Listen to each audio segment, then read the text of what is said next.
lock the door from the inside, to prevent people from stealing.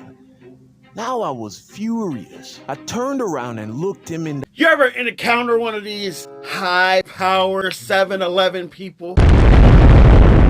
What is going on, guys? Ayo Ronnie here, and I'm back with another video. Today's random subscriber shout out goes to KB. KB, appreciate your support. Animated Monday. We have the one and only Young Don, the Sauce God himself, with He Trapped Me Inside a 7-Eleven. Let me know in the comments if you've ever been trapped somewhere. Actually, never mind. Don't worry about that one. How much money would you risk throwing away your life for? Like if you were going to commit a crime that would land you in prison for a long time, possibly even life, how much money would it take for you to take that risk? 100,000? Nah. 1 million? Maybe. That's a lot of money. 1 billion? Yeah, that might be worth it. $1 billion? Strike a pose on that like button if you think your freedom is worth more than $1 bill. But if not, let me know in the comments what amount of money it would take for you to do something so crazy that it would land you in prison. Possibly. Do you even know how much $1 billion is? If you could save $100 every day for the rest of your life, do you know how many years it would take you to save $1 billion? 27,397 years to touch $1 billion. That might be worth it. Well, as it would turn out, for me, apparently, I'm willing to throw away my life for a whopping $2. Now, obviously that sounds ridiculous. No sane person would risk it all for a measly $2. You can't even buy a small coffee from Starbucks with $2. Yet, that's how much money I almost threw everything away for. Let me explain. So, recently, my girl and I went to get lunch together, and this was right after I moved to Houston and had not yet received my car, which was being shipped from California. So we had to take her car. And of course, as the guy, I decided that I'm gonna drive. I don't care if it's her car, doesn't matter. I'm driving. Ladies, talking to you, but you can drive whenever you want. Me, I'm always on my cell phone anyway, so I would actually appreciate if you would drive at least, I don't know, once a year. Doesn't matter, I'm driving. So we get in her car and start to make our way to the restaurant. On the way, I noticed that her front right tire was low on air, and not by a little. According to the tire sensor on the dashboard, it was more than halfway deflated, which is sorta dangerous to be driving on a tire like that. All it would take is for her to hit a pothole at the wrong angle for the tire to blow out, possibly leaving her stranded in a bad area, or worse, cause an accident. Fellas, this is why you gotta drive. She must have been driving around on this half-empty tire for at least a week. But she's a lady, and although some women are good at taking care of stuff like this, changing their oil, all of that, a lot of girls ain't trying to deal with something like this on their own. So, seeing a perfect opportunity to do some clutch man for my girl, I decided to stop at the nearest gas station to fill up the tire with some air. So I carefully made my way to the nearest gas station, pull up to the air pump, and get out of the car all smooth like, time for me to save the day. I walk up to the pump, grab the air hose, and go to swipe the debit card to get it started up. But after a couple swipes, I realized that the card reader wasn't working. Alright, not a big deal. Sure, I would have loved for it to have worked off rip, because that would have just made things look a little smoother. But, okay, I can still save the day, because these air pumps also take quarters. So I put down the air hose, and I head inside of the gas station to get some quarters for the machine. I walk up to the counter, where I was greeted by the cashier. Hey, how's it going? Hey, what's good, man? Tell me something. Is the air pump machine working? I tried swiping my card, but it wouldn't turn on or anything. Yeah, it's working. Maybe the card reader is down. It's only $2 though. You got any cash? Yeah, I got $2 right here. Let me get some quarters. He gives me my 8 quarters and I head back to the car. For all my drivers out there, just drop a number in the chat. How many air pumps actually work in your city. In my entire city of glorious Cleveland, Ohio, there's about 4 I can rely on in about a 20-mile radius. And I head back to the car. Okay. This is taking a little longer and a little more effort than it should have. Well, not to worry. I'm gonna put in these quarters, fill up this tire, look like a goddamn stud while I'm doing it. Perfect. And get some brownie points from the lady. Head to lunch, and then live happily ever after. I put in a couple quarters, and I noticed that the machine isn't giving me any positive feedback. You know, I felt like I was supposed to start hearing some rumblings happen with the machine, you know, some knocking or whirling to let me know that the machine is warming up. I put in a few more quarters, and I'm still not hearing anything. So I'm like, all right, maybe it waits until it gets all 8 for it to start up. I put in the last quarter, nothing. The machine... You ever just have those weird theories where you're like, you see clearly you're losing money here. Like a dryer, a video game, you're just feeding them more money like, another dollar of work. But when that doesn't happen, it's the worst feeling you could possibly have. Now, remember, my girl is watching the whole time. She saw me put in all 8 quarters, so now I'm investing. Because I need her to know that when it comes to this man, know what I'm doing. She can rely on me. So, I toss the air hose to the ground. I head back inside. But this time, I got a little more, you know, what the f*** in my walk. So I walk up to the clerk, and I'm like, hey, brother, I thought you said the air machine was working. Yeah, it was working this morning. It should be working. Well, I just put the 8 quarters in, and I ain't get no air. You know, what's up with that? Are you sure you did it right? Did I do it right? Well, what do you mean? It's an air pump, not a Tesla.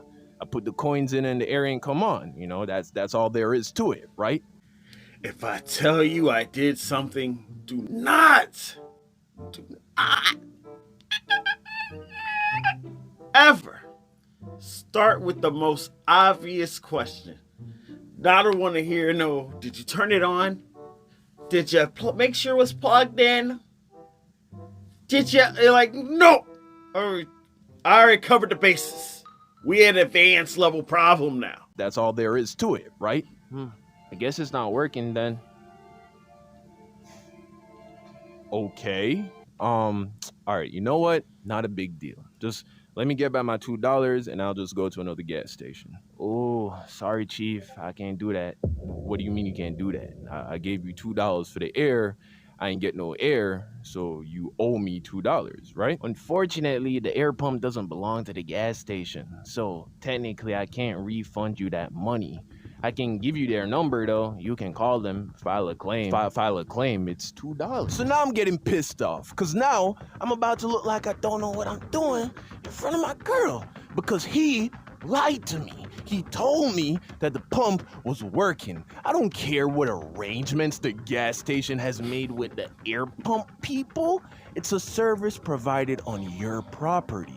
If it steals my money, you give me back that money, and then you take it up with whatever trash air pump company you're using. If anything, I'm doing you a favor by letting you know that the machine is broken. So that's what I tell him. Hey, brother, how about this? You call him and let him know it's not working. I don't work here. If you can't figure out a way to turn it on, then just give me my $2 back and I'll be on my way. You wouldn't believe it, but it's true. Like, I have to rationalize so much sometimes. Like, why are you making... I have a big thing where I don't come to people with problems. I come to you with solutions only. Solutions. It's what having is a solution. Why are you coming at me with more things that I gotta do? I already did the legwork for you. Then just give me my $2 back and I'll be on my way. My name is Aaron. Okay, Aaron. Please refund me my money and I'll be on my way. Sir, like I said, I can't do that. I can't lose my job by taking money out of the register. I'm sorry. Like, I can give you the number, but I can't call them. I can't go outside. I gotta stay at the register. Now, of course, $2 isn't a lot of money, period. It wasn't about the money. It was about the principle. It was about the fact that my girl saw me put 2 of my dollars in the machine and ain't no air in the tire.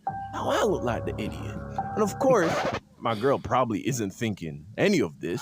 There's no way I could have known that the machine was broken after Aaron here told me that it was working, but that's not a risk my irrational male ego was willing to take. Nah, I'ma leave this gas station with something to show it. Realizing that I couldn't make him take $2 out of the register, I looked down at the checkout counter and I saw a pack of my favorite mint-flavored chewing gum. That's me. If I'm in show-off mode, I'm showing all the way off, all right? You're going to either be impressed.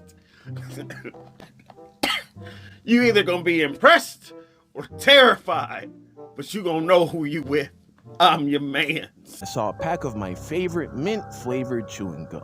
I picked it up and I asked good old Aaron over here how much it cost. He told me $1.69. I say, cool, let's call it even. Hey, I'll even let you keep the change. As I'm walking towards the door, he's like, hey man, I can't let you do that. And I'm thinking, you ain't gotta let me do shit. This is what's happening. I go to open the door and then the door was locked. Instantly, I realized what had happened. Aaron back here must have had some kind of button behind the counter that lets him lock the door from the inside, you know, to prevent people from stealing. Now I was furious. I turned around and looked him in the... You ever encounter one of these high-power 7-Eleven people? Doesn't it get on your nerves? Like, these gas station people... no offense, all my people who work at gas stations, much love. I appreciate you. But the ones that really be on a power trip because they got that 2-inch thick glass between you and them, and they're all on some... I got the power in my little square. Turned around and looked him in the eyes, and for a second, I contemplated going behind that counter to show Aaron what happens when you try to be a hero. But then, another second passed, and I thought about all the ways that this could go. And none of them ended with me looking good. In fact, most of them ended with me in the back of a squad car and my girl still driving around with a flat tire. Aww. So I threw the gum on the counter, told him to open the goddamn door. I walked out, and we left the gas station. My girl could tell that I was a little pissed, so she was like, is everything okay? And y'all know how much I love that question. So then I was like, yeah, let's go to lunch. We'll sort out the tire after. And she ended up getting the tire replaced at a dealership the next day. I guess it had a leak. Moral of the story, ain't no moral, man. And I was just pissed. Fighting every night, I'm trying to get this money up. Hey. Okay, you caught me, my bad. Once again, we're not gonna do the ratchet thing here. But do you believe that there really is an air pump button hidden below the register? Now that I see this, it all makes sense to me now. All the times we weren't able to pump air, all the times where they're conveniently, the air pumps are just down. Let me know in the comments if you think you figured it all out like I have now. Thank you, Young Don. Once again, another breakthrough video. Let me know in the comments what your favorite part of this story was. And if you like videos like this, you want to see more, like them. I upload every single day now. Don't forget to strike a pose on that like button. Subscribe now to join the AYOFAM. I'm going to see you guys in the next one. Bye. Perfect.